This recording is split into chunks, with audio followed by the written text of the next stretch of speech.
엄마, 손뜨개 목도리 진짜 최고예요. 그렇게 칭찬하던 딸이 1년 뒤엔 빈손으로 찾아왔습니다.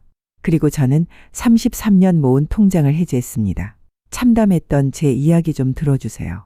아침 햇살이 거실 창문으로 들어오던 그날, 저는 소파에 앉아 손가락을 천천히 펴보았습니다. 관절염 때문에 구부러진 손가락이 제대로 펴지지 않았어요. 하지만 제 무릎 위에는 9개월 동안 밤마다 한 땀 한 땀 떠낸 손뜨개 목도리 2벌이 놓여 있었습니다. 캐시미어 실로 짠 고급스러운 회색 목도리와 연보라색 목도리였습니다. 저는 72세입니다. 남편을 5년 전 심장마비로 떠나보낸 뒤 홀로 이 집에서 살고 있습니다. 그날도 평범한 하루가 될 줄 알았습니다.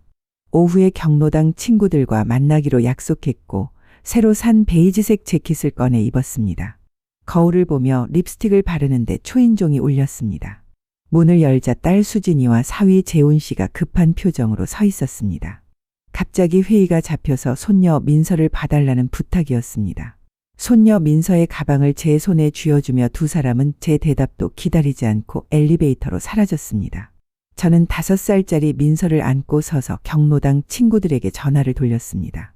마지막으로 통화한 친구 정수기가 한숨을 쉬며 말했습니다. 이번이 4번째 약속 취소라고 계속 이러면 다음엔 안 부른다고요. 일주일 뒤 딸에게서 또 전화가 왔습니다. 사위 부모님을 모시고 식사 대접을 하는데 제가 만들고 있던 손뜨개 목도리를 완성해달라는 것이었습니다. 사위 부모님께 드릴 선물이라며 2벌 다 완성해달라고 했습니다.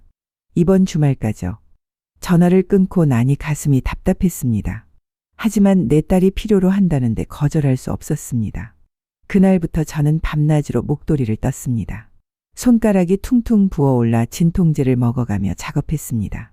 관절이 뻐근해서 잠을 제대로 잘 수 없었지만 딸과 사위가 사위 부모님 앞에서 좋은 인상을 남기길 바라는 마음으로 버텼습니다. 주말 아침, 저는 정성스럽게 포장한 목도리 2벌을 들고 택시를 탔습니다. 딸이 직접 받으러 오지 못한다고 해서 제가 배달하기로 한 것입니다. 택시비가 만만치 않았지만 딸을 위해서라면 그 정도는 아깝지 않았습니다. 딸 내외가 사는 아파트 단지에 도착해 엘리베이터를 타고 15층까지 올라갔습니다. 현관 앞에 서서 초인종을 눌렀습니다. 수진이가 문을 열었습니다. 반갑게 맞아줄 줄 알았는데 표정이 어딘가 굳어 있었습니다. 선물 포장된 목도리 2벌을 건네자 딸은 잠시 망설이더니 현관문을 조금만 열어둔 채 말했습니다.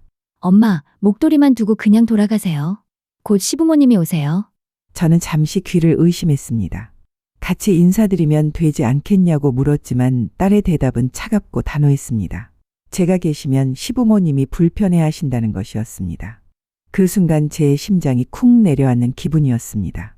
제가 9개월 동안 밤마다 손가락이 퉁퉁 붓도록 만든 목도리로 사위 부모님을 대접하면서 정작 그 목도리를 만든 저는 보기 싫다는 뜻이었습니다.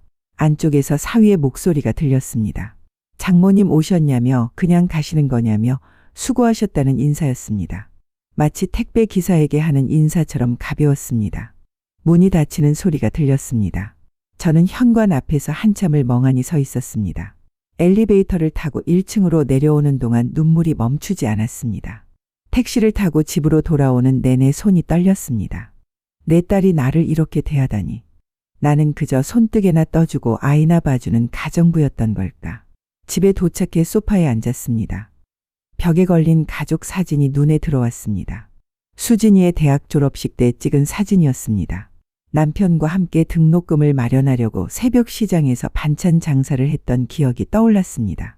그때는 얼마나 뿌듯했는지요. 서랍을 열고 통장을 꺼냈습니다. 남편과 33년간 모은 정기예금이었습니다. 딸이 결혼할 때 신혼집 마련해 주려고 모았던 돈, 손녀가 크면 더 넓은 집으로 이사 갈 때 보태주려고 아껴둔 돈이었습니다. 남편의 영정 사진을 바라보며 중얼거렸습니다. 여보, 우리 딸이 이렇게 변했다고요. 다음 날 아침 딸에게서 전화가 왔습니다. 어제 목도리를 정말 좋아하셨다며 시어머니가 백화점 명품 같다고 칭찬을 엄청 하셨다는 것이었습니다. 마치 아무 일도 없었다는 듯한 목소리였습니다. 그러더니 다음 달에 이사를 하려는데 제 상가 건물 증여 서류를 언제쯤 준비할 수 있냐고 물었습니다. 남편이 평생 모은 돈으로 마련한 작은 상가였습니다. 딸 부부에게 물려주겠다고 몇 년 전에 말했던 적이 있었습니다. 저는 말했습니다. 생각이 바뀌었다고, 증여는 안 할 거라고요. 딸의 목소리가 높아졌습니다. 민서도 있고 지금 집도 좁은데 왜 갑자기 그러냐는 것이었습니다. 저는 차분히 말했습니다. 너희가 바쁜 건 알지만 엄마도 힘들다고, 어제 사위 부모님 온다고 나를 쫓아낸 거 기억하냐고 물었습니다. 내가 만든 목도리는 좋은데 그걸 만든 사람은 보기 싫었던 거 아니냐고요. 전화기 너머로 잠시 침묵이 흘렀습니다. 딸은 시부모님이 불편해하실까봐 그랬다고 변명했습니다. 저는 단호하게 말했습니다. 이제 상가도 안 물려줄 거고 앞으로 너희 집안일에 관여하지 않겠다고요. 딸의 목소리가 거의 비명에 가까웠습니다. 이미 대출 승인을 받았다는 것이었습니다. 상가 증여받는 걸로 담보를 잡았다고요. 저는 그게 내 문제라고, 나한테 물어보지도 않고 왜 대출을 받았냐고 물었습니다.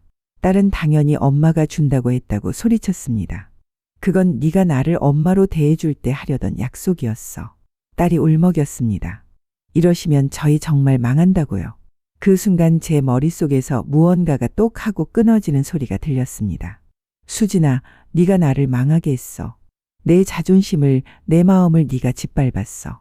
전화를 끊었습니다. 다시 전화벨이 울렸지만 받지 않았습니다. 창밖을 보니 가을 햇살이 따스했습니다. 이상하게도 마음이 홀가분했습니다. 그날 저녁 딸 부부가 찾아왔습니다. 초인종을 연타하듯 누르는 소리가 요란했습니다. 현관문을 열자 사위가 거의 울먹이며 소리쳤습니다. 어머니 왜 이러시냐고, 저희가 얼마나 당황했는지 아냐고요. 딸은 안으로 들어와 소파에 털썩 앉았습니다. 아까 한 말이 농담이냐고, 우리 어떻게 하라고 그러냐고 물었습니다. 저는 조용히 말했습니다.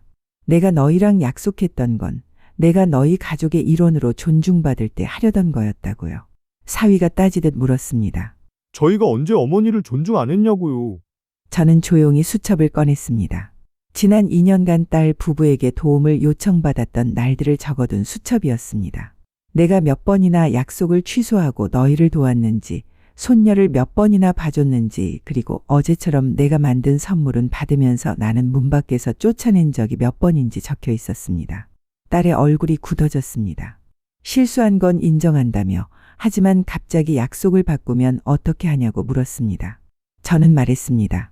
민서는 내 손녀고 물론 사랑하지만 그렇다고 내 인생을 완전히 희생할 수는 없다고요. 딸의 목소리에 분노가 섞여 있었습니다. 지금 재산 지키려고 이러는 거 아니냐고요. 그때 사위가 갑자기 무릎을 꿇었습니다.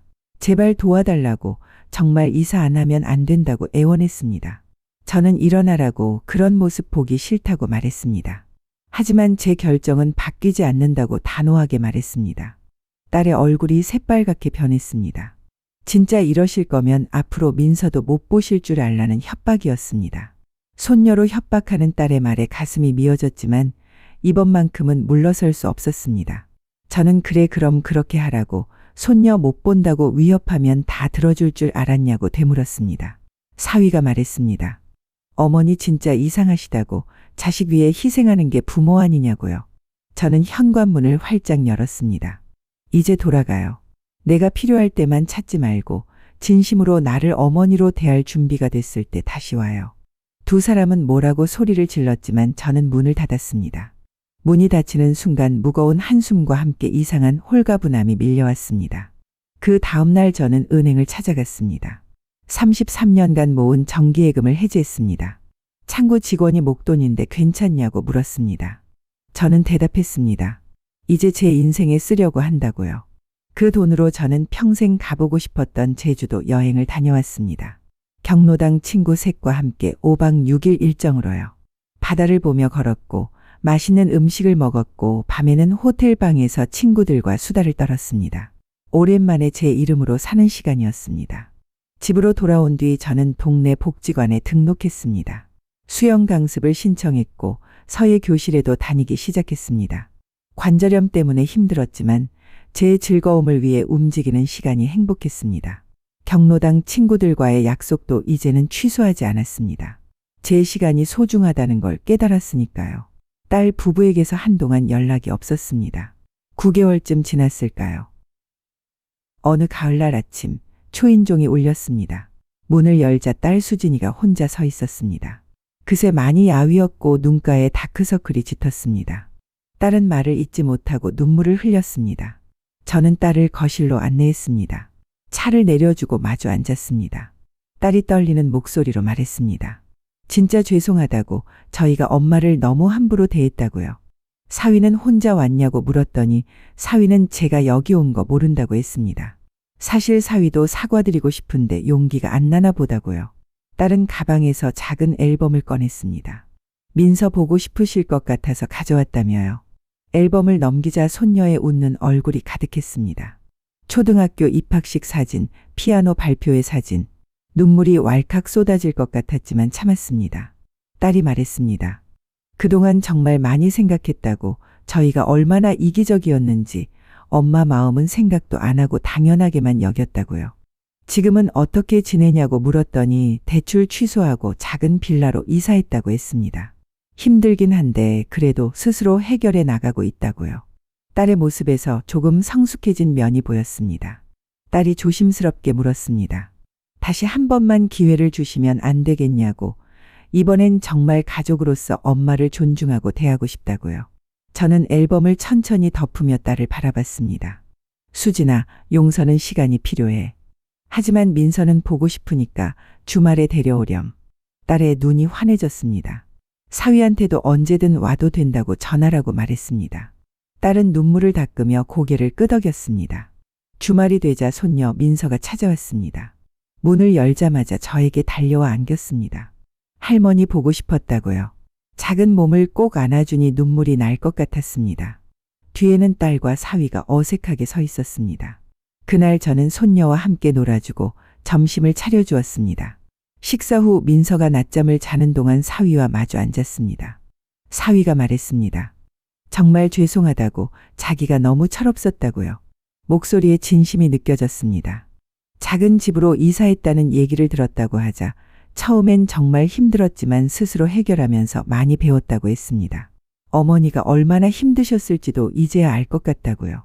저는 요즘 정말 행복하게 지낸다고 말했습니다. 수영도 배우고 서예도 하고 친구들이랑 여행도 다닌다고요. 사위의 얼굴에 놀라움과 함께 안도의 표정이 스쳤습니다. 어머니가 행복하셔야 저희도 마음이 편하다고 했습니다. 그날 이후 우리 가족의 관계는 조금씩 회복되기 시작했습니다. 딸 부부는 이제 목도리 떠달라고 부탁하지 않습니다. 대신 주말마다 찾아와 집안일을 도와주고 민서와 함께 시간을 보냅니다. 무엇보다 이제는 저를 필요할 때만 찾는 게 아니라 진심으로 가족으로 대하기 시작했습니다. 제 삶에도 큰 변화가 일어났습니다. 이제 저는 제 시간을 소중히 여기며 삽니다. 복지관에서 만난 친구들과 매주 등산도 가고 서예 전시회에도 참가했습니다. 얼마 전에는 재테크 강의도 듣기 시작했습니다. 남은 재산으로 제 노후를 더 풍요롭게 만들기 위해서입니다. 딸 부부는 여전히 경제적으로 힘든 시간을 보내고 있지만 스스로의 힘으로 잘 헤쳐나가고 있습니다. 가끔 제가 반찬을 해서 보내주기도 하지만 이제는 그들이 부탁해서가 아니라 제 마음에서 우러나와서 하는 일입니다. 그 차이를 그들도 알아줍니다. 지난주에는 오랜 친구 정숙이와 차를 마시며 이야기를 나눴습니다. 친구가 말했습니다. 그때 용기 낸 거 정말 대단했다고요. 저는 대답했습니다. 용기라기보다는 절박함이었을 거라고, 그렇게 안 했으면 내가 진짜 사라져 버렸을 거라고요. 친구가 말했습니다. 그래도 결국 잘 풀렸다고요. 저는 고개를 끄덕였습니다. 그게 중요한 교훈인 것 같다고, 자식을 너무 사랑해서 모든 걸 다 주는 게 항상 최선은 아니라는 거라고요. 우리 세대는 자식을 위해 모든 것을 희생하는 게 당연하다고 배웠습니다. 끼니를 거르더라도 자식에게 좋은 것을 주고 내 몸이 부서져도 자식을 위해 일하는 게 좋은 부모라고 생각했습니다. 하지만 이제는 그런 생각이 꼭 옳지만은 않다는 걸 알게 되었습니다. 첫째, 가족 관계에서 한쪽만 참고 희생하면 안 됩니다. 부모가 무조건 희생하면 자식들은 그걸 당연하게 여기고 점점 더 많은 것을 요구하게 됩니다. 나중에는 저처럼 가정부 취급을 받게 되는 것입니다. 둘째, 분명한 경계선을 세우는 것이 중요합니다. 이건 도와줄 수 있지만 저건 힘들다고 솔직하게 말하는 것. 나도 쉬고 싶고 내 시간도 소중하다고 당당히 말하는 것.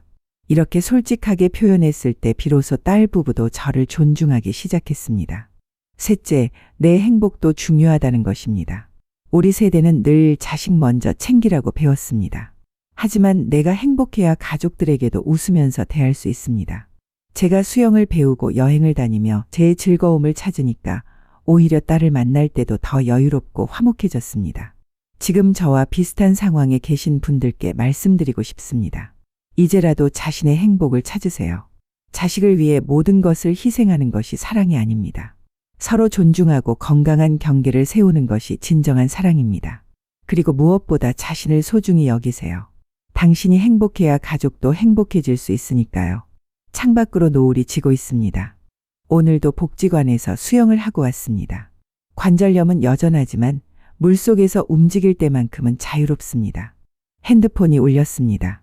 딸에게서 온 문자였습니다. 이번 주말에 민서 데리고 간다며 제가 좋아하는 LA 갈비를 사간다고 사랑한다고 적혀 있었습니다. 저는 미소를 지으며 답장을 보냈습니다. 기다리겠다고, 나도 사랑한다고요. 거울을 보니 제 얼굴에 주름이 많아졌지만 눈빛만큼은 예전보다 밝아진 것 같습니다.